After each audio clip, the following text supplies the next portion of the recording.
OpenAI is burning through cash faster than any startup in Silicon Valley history, and now it wants you to pay for it.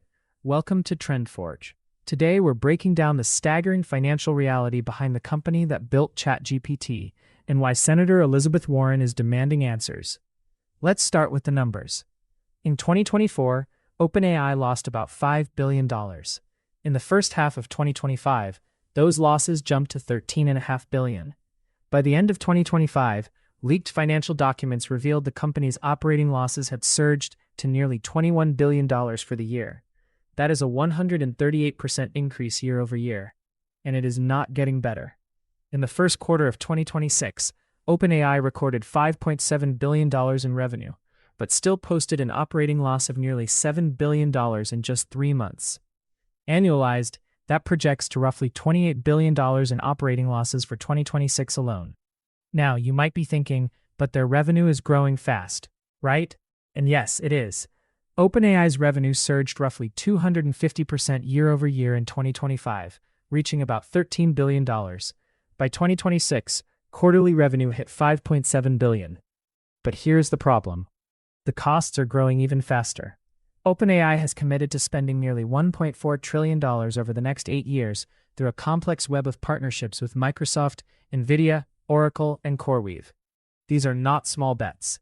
These are astronomical financial commitments that dwarf the company's entire revenue base. So where does the money go? Computing infrastructure. Training advanced AI models requires enormous clusters of GPUs, mostly from NVIDIA. OpenAI pays Microsoft $17 billion a year just for computing capacity. That is more than OpenAI's entire annual revenue. The company is literally paying more for its infrastructure than it earns in total sales. And then there are the employees. OpenAI reportedly pays its staff an average of $1.5 million per employee in stock compensation. That is the highest of any tech startup in recent history.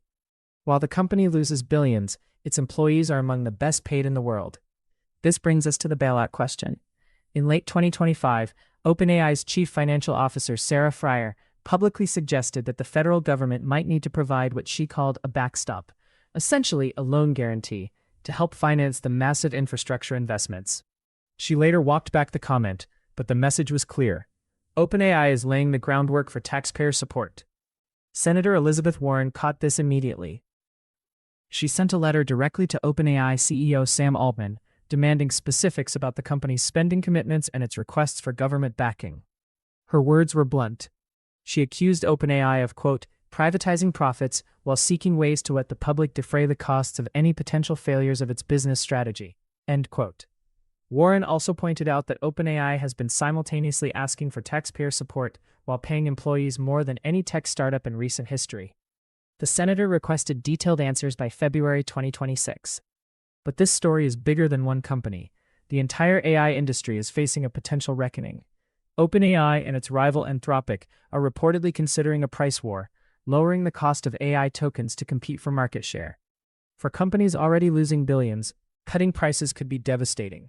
It is a sign that despite all the hype and the trillion-dollar valuations, the underlying economics of AI are still deeply unproven. Consider this. According to a report from Bain & Company, artificial intelligence would need to generate $2 trillion in new revenue by 2030 to justify the current level of investment. That is an almost unimaginable sum. And right now, the entire industry is nowhere close. There is also the question of competition.